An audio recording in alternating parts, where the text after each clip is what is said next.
السلام علیکم ورحمۃ اللہ وبرکاتہ۔ محترم طلبہ اور طالبات، آپ سب کا استقبال ہے آئی پلس اکیڈمی میں۔ یہ اصول فقہ کی کلاس ہے اور ہم پڑھ رہے ہیں الاصول من علم الاصول۔ اس کلاس میں پچھلی مرتبہ جو ہماری کلاس گزری اس میں ہم نے دیکھا کہ حقیقت کس کو کہتے ہیں، اور ایک لفظ کی الگ الگ حقیقتیں بھی ہو سکتی ہیں۔ کبھی کبھی ایک لفظ کی ایک لغوی حقیقت ہوتی ہے جو الگ ہوتی ہے، اس کی عرفی حقیقت الگ ہوتی ہے، اور اس کی شرعی حقیقت الگ ہوتی ہے۔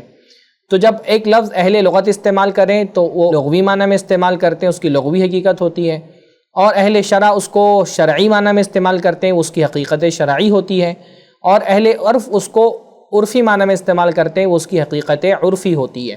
یہ تقسیم کیوں بتائی گئی، اس کی وجہ کیا ہے؟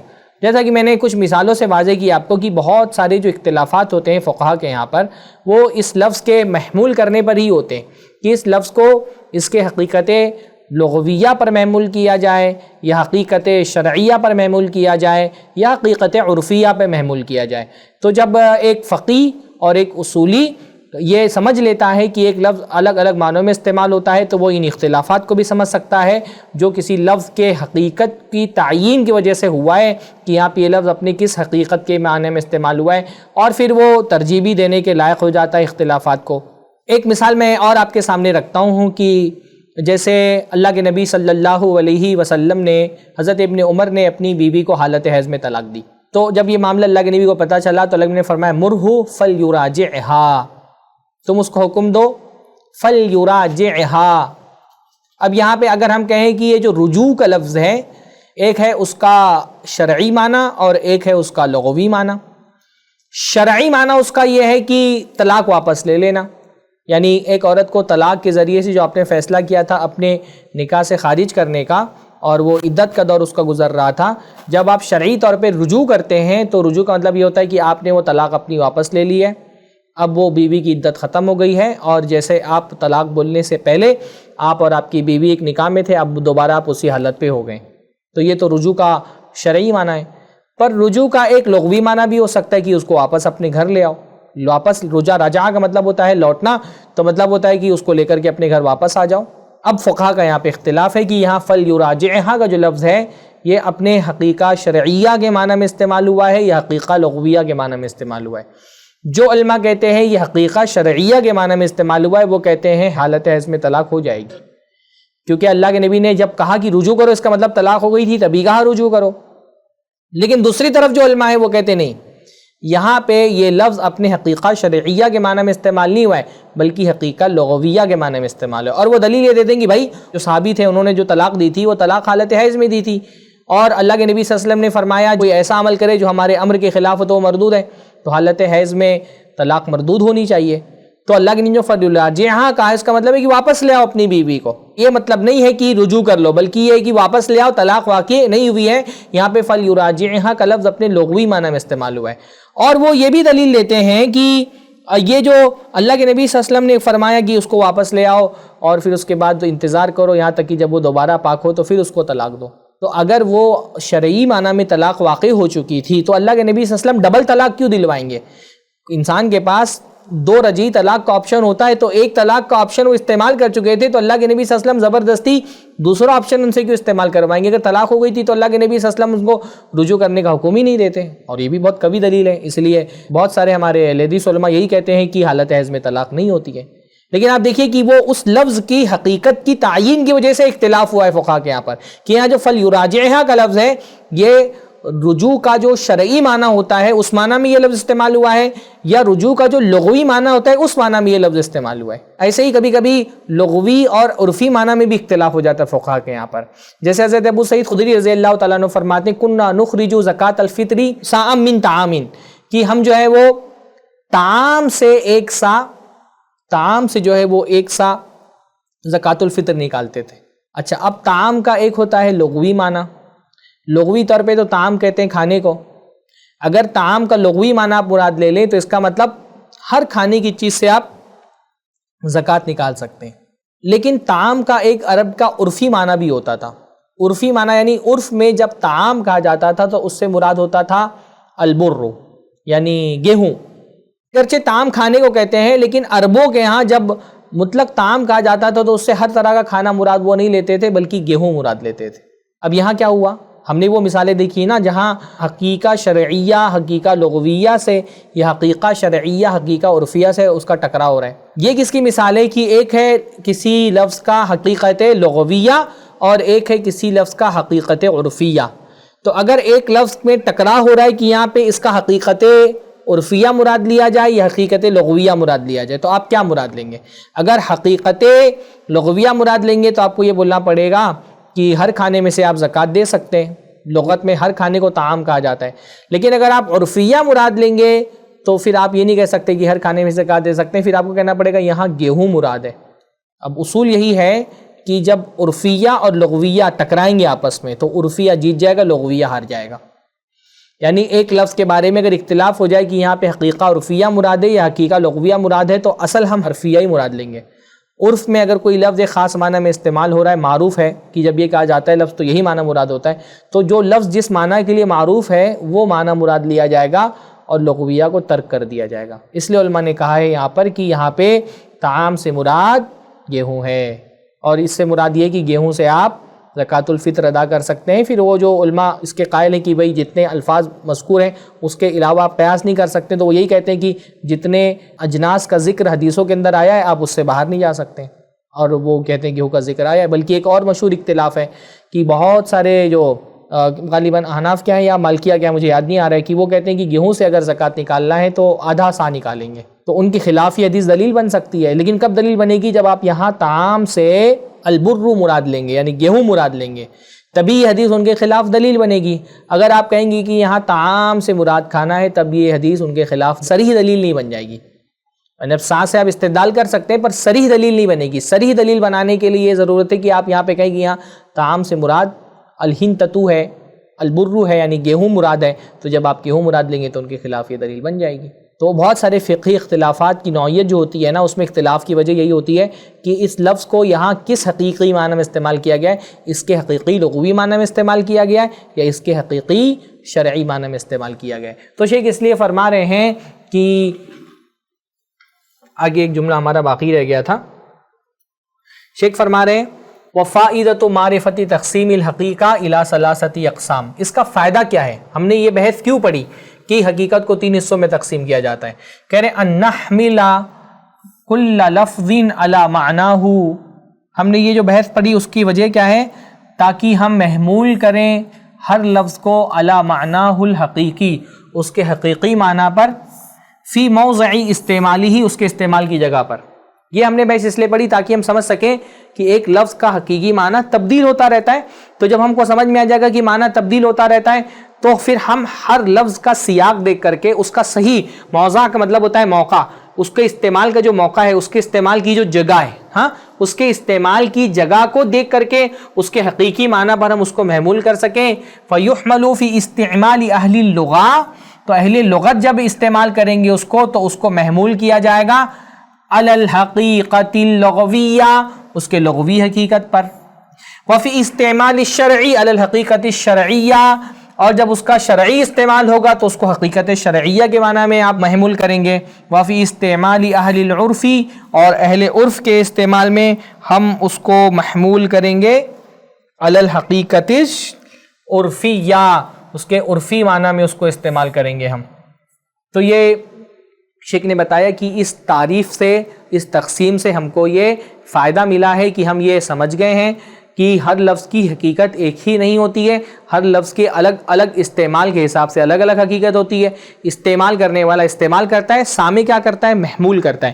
میں نے شروع میں آپ کو ایک بات کہی تھی نا کہ لفظ کے جو ہے وہ 3 ڈائمنشنز ہوتے ہیں، پہلا وضع اس کو کس لیے کیا گیا ہے، کس نے واضح کون ہے اس کا، پھر اس کے بعد اس کا استعمال کس متکلم کرتا ہے، واضح لفظ کو وضع کرتا ہے اور متکلم اس کا استعمال کرتا ہے اور سامع اس کو محمول کرتا ہے۔ تو ہم محمول کرنا ہمارا کام ہے، ہم جب پڑھیں گے یا کوئی لفظ سنیں گے تو محمول کرنا ہمارا کام ہے۔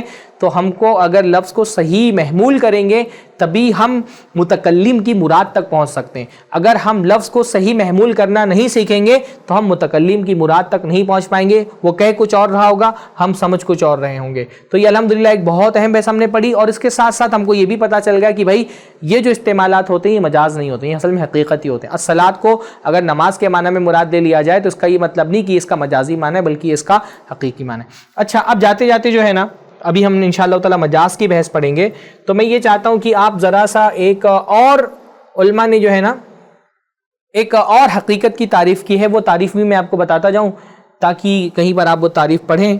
اس تعریف کی بھی ایک خاص وجہ ہے, تو وہ تعریف بھی آپ کو یاد رہے. علماء کہتے ہیں, حقیقت کہتے ہیں الحقیقت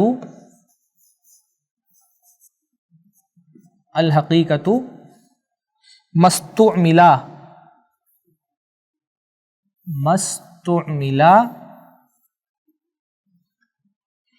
فیما اصطلح علیہ من المخاطبہ, اصطلح علیہ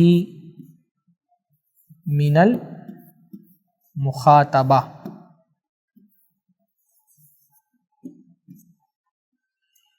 حقیقت کہتے ہیں اس لفظ کو استعمال کرنا اس معنی میں جس معنی میں خطاب کے وقت اس کو اصطلاح کیا گیا, یعنی جو ایک معنی مخاطب کے لیے طے کیا گیا ہے گفتگو کے وقت, اس لفظ کا جو ایک اصطلاحی معنی طے کیا گیا ہے اسی اصطلاحی معنی میں اس کو استعمال کرنے کو حقیقت کہا جاتا ہے. تو جب ہم تعریف کرتے ہیں تو ہم کو سمجھنا اور آسان ہو جاتا ہے کہ جو شارع ہیں, جیسے ہم نے جو شیخ کی تعریف پڑھی تھی اس میں کیا پڑھا تھا ہم نے, اللفظ المستعمل فیما وضع لہ فی الشرع, وہ لفظ جس کو استعمال کیا گیا ہے اس معنی میں جس معنی میں شریعت میں اس کو وضع کیا گیا تھا. اب معاملہ یہ ہے کہ شارع لفظ کو وضع نہیں کیا تھا, یہ لفظ پہلے سے موجود تھا, شارع نے بس اس کا اصطلاحی معنی طے کر دیا تھا, یعنی اس کو ایک اصطلاحی تعریف کے لیے ایک لفظ ہے اس کے لیے طے کر دیا گیا تھا. جیسے الصلاۃ کا لفظ شارع نے وضع نہیں کیا تھا اس خاص معنی کے لیے, وہ لفظ پہلے سے موجود تھا, بس اس کو خطاب کے وقت اس عبادت کو کیا نام دیا جائے گا تو اس کا ایک اصطلاحی نام بھی طے کر دیا تھا, کہ اصطلاحی نام کے لیے اس لفظ کا انتخاب کیا تھا. شارع نے کیا کیا تھا, الصلاۃ کا لفظ وضع نہیں کیا تھا بلکہ اس لفظ کا انتخاب کیا تھا اس ایک خاص عبادت کے لیے.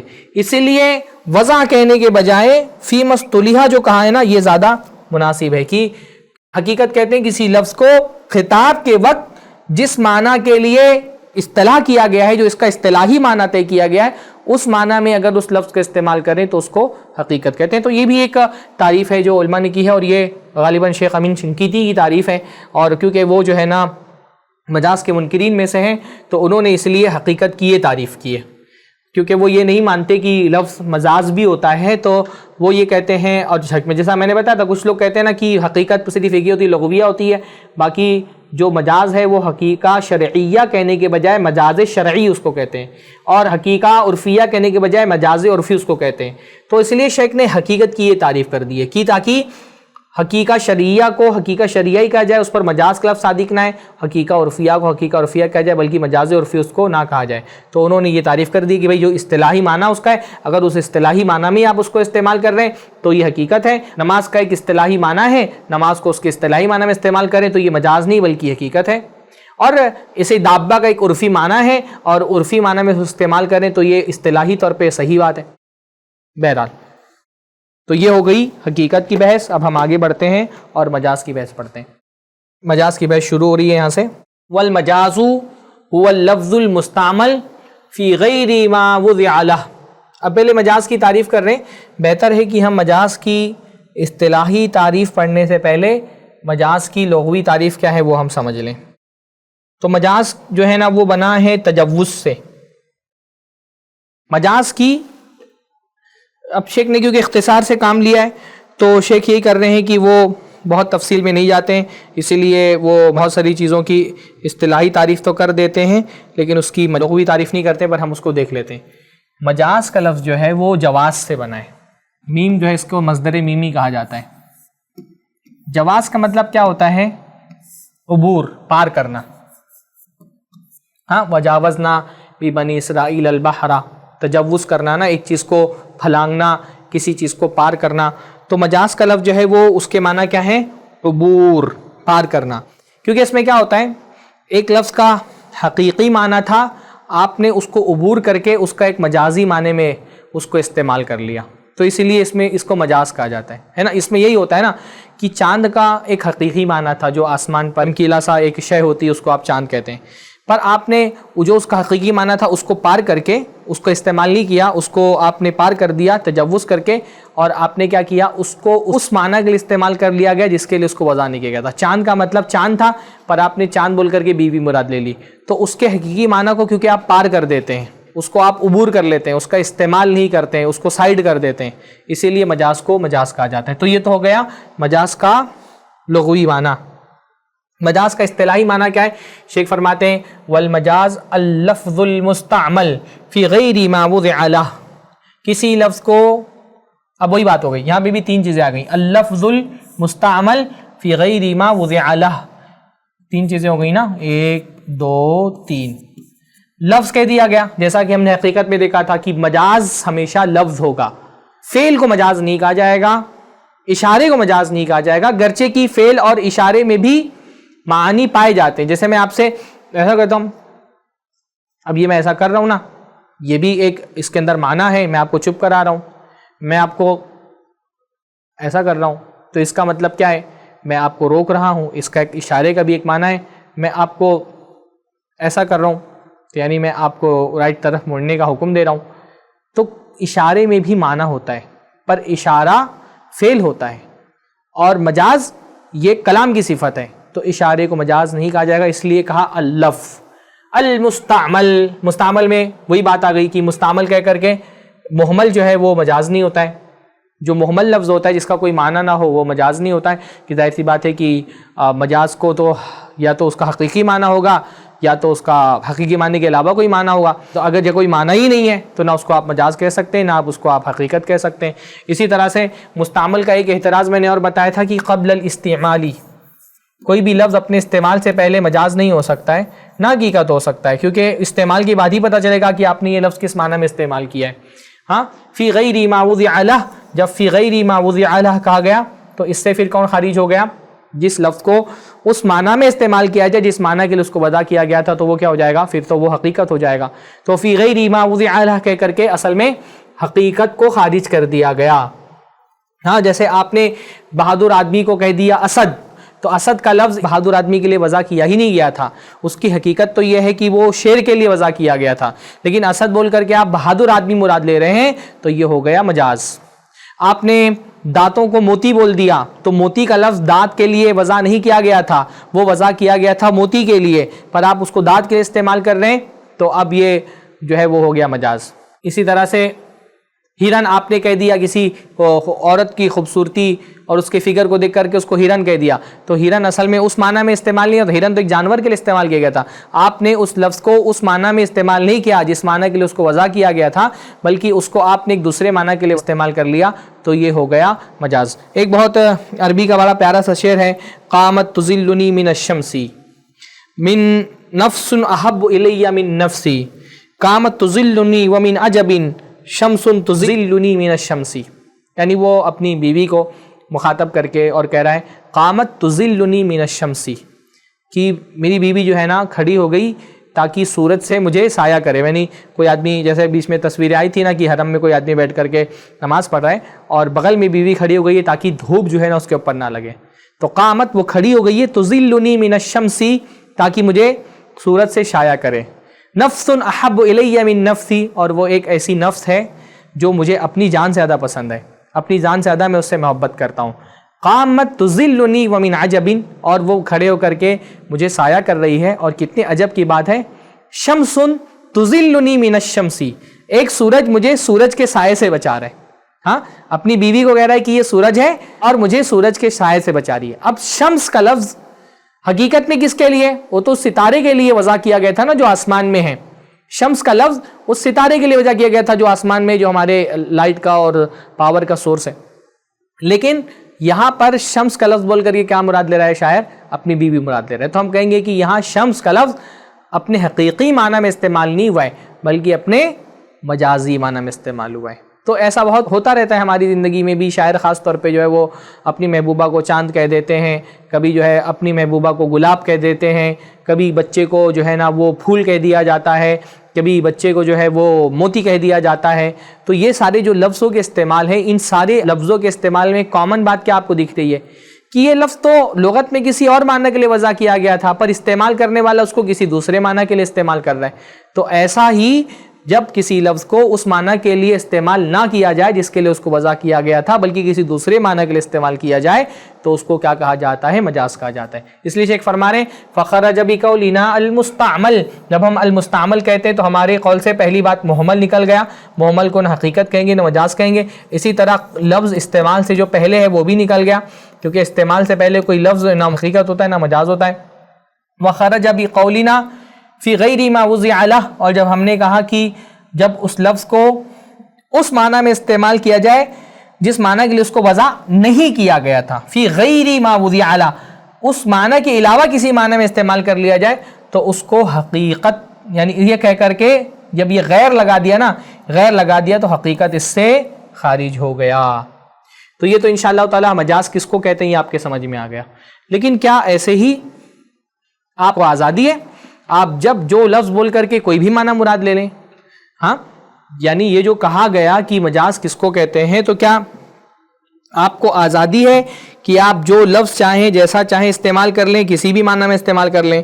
تو یہ آزادی نہیں ہے، بلکہ آپ کو کچھ شرطیں ہیں کسی لفظ کو مجازی معنی میں استعمال کرنے کی۔ بنیادی طور پہ دو شرطیں ہیں کسی بھی لفظ کو فی غیر ما وضع لہ، یعنی ایک لفظ ہے نا، مراد لیتے ہیں جیسے اسد، اسد جو ہے وہ سب سے زیادہ استعمال ہوتا ہے اور آسانی سے سمجھ میں بھی آتا ہے۔ اسد بول کر کے کیا مراد لیا جاتا ہے؟ الحیوان المفترس،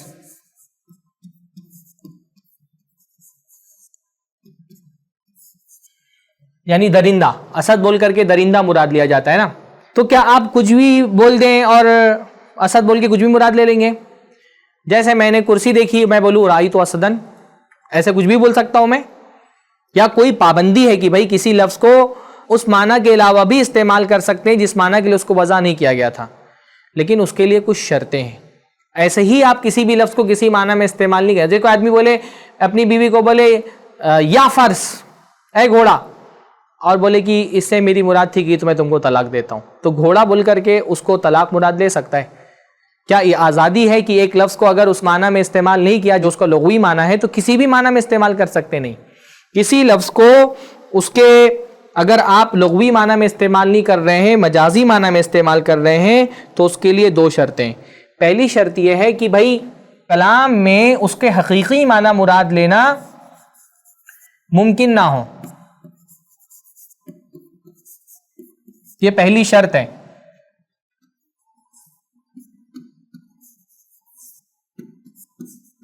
یعنی کسی لفظ کو مجازی معنی پر محمول کرنے کے لیے پہلی شرط کیا ہے کہ حقیقی معنی آپ مراد نہیں لے سکتے۔ جیسے میں ایک مثال آپ کو دیتا ہوں، یہی اسد کی مثال، میں نے کہا رأیت اسدن یخطب،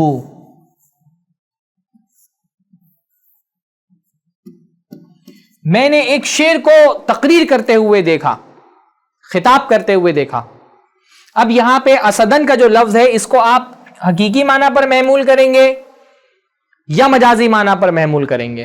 مجھے امید ہے کہ آپ کا جواب ہے کہ مجازی معنی پر محمول کریں گے۔ حقیقی معنی پر کیوں نہیں محمول کر رہے ہیں اس کو؟ کیونکہ یہ جو یخطبو کا قرینہ ہے نا، یہ دلیل یہ بتا رہی کہ یہاں پہ اسد سے یہ الحیوان المفترس مراد نہیں ہے۔ یخطبو کا لفظ الحیوان المفترس مراد دینے سے ہم کو روک رہا ہے، کیونکہ شعر تھوڑی نہ تقریر کرتا ہے، خطبہ شعر تھوڑی دیتا ہے۔ تو یہاں پہ یخطبو کا لفظ آ گیا، اس کا مطلب یہ پتا چلا کہ یہاں اس کے اصلی معنی مراد، حقیقی معنی مراد نہیں لیے جا سکتے ہیں، اس کی جو حقیقت ہے وہ معنی مراد نہیں لے سکتی ہے، تو ہم پھر یہ کہتے ہیں کہ یہاں پہ خطیب مراد ہے۔ ہاں، خطیب مراد ہے، ہم کیوں کہہ رہے ہیں؟ کیونکہ حقیقی معنی مراد لینا ممکن نہیں ہے۔ تو یہ پہلی شرط ہے۔ ایسے ہی آپ آزاد نہیں ہیں کہ جب آپ کی جو مرضی آئی، جیسے بہت سارے باطل فرقے ہوتے ہیں قرآن کی آیتیں پڑھتے ہیں اور اپنی مرضی سے جو من میں آیا مراد لے لیتے ہیں، جیسے شیعہ حضرات ان کے آپ کتابوں میں باقاعدہ یہ بات لکھی ہوئی ہے کہ قرآن کی جو آیت ہے فَذْبَحُ بقرہ، کہتے ہیں اس سے حضرت عائشہ مراد ہے. ایسے کچھ بھی مراد آپ نہیں لے سکتے. جو کسی بھی لفظ کا حقیقی معنی ہے، جب تک اس حقیقی معنی کو مراد لینے کی گنجائش موجود ہے، آپ اس کا کوئی دوسرا مجازی معنی مراد نہیں لے سکتے. کسی بھی لفظ کا مجازی معنی مراد لینے کے لیے پہلی شرط کیا ہے کہ حقیقی معنی مراد لینا ممکن نہ ہو. اب انشاءاللہ تعالیٰ اس کی اور کچھ تفصیل ہم اگلے درس میں دیکھیں گے، اور جو دوسری شرط ہے وہ بھی انشاءاللہ تعالیٰ دیکھیں گے. فی الحال وقت ہمارا ختم ہوا ہے تو ہم آج کے درس کو یہیں پر روک رہے ہیں. سبحان اللہ بحمدی، سبحانک اللہم بحمدک، اشہد ان لا الہ الا انت استغفرک و اتوب الیک. السلام علیکم ورحمۃ اللہ وبرکاتہ. السلام علیکم ورحمۃ اللہ وبرکاتہ. آئی پلس ٹی وی پر الحمدللہ 140 سے زیادہ علماء اکرام کے پروگرامز، 16,000 سے زیادہ دینی ویڈیوز، ہر ہفتے 35 سے زیادہ علمی اور دعوتی لائیو سٹریمز، اردو، انگلش اور بنگلہ زبانوں میں کام. I plus TV mobile app, smart TV app اور آئی پلس ریڈیو پر 24 گھنٹے لائیو پروگرامز، 40 سے زیادہ سوشل میڈیا ایپس پر daily video upload, 13 YouTube channels, الحمدللہ تجربے کار علم والے علماء، اسلام کی صحیح تعلیمات لوگوں تک پہنچانا اور دین کی دفاع. اس کام کو آپ کو ضرور سپورٹ کرنا چاہیے. جزاک اللہ خیر، والسلام علیکم ورحمۃ اللہ. Support I plus T V. Donation دینے کے لیے 9588888826 پر کال کریں.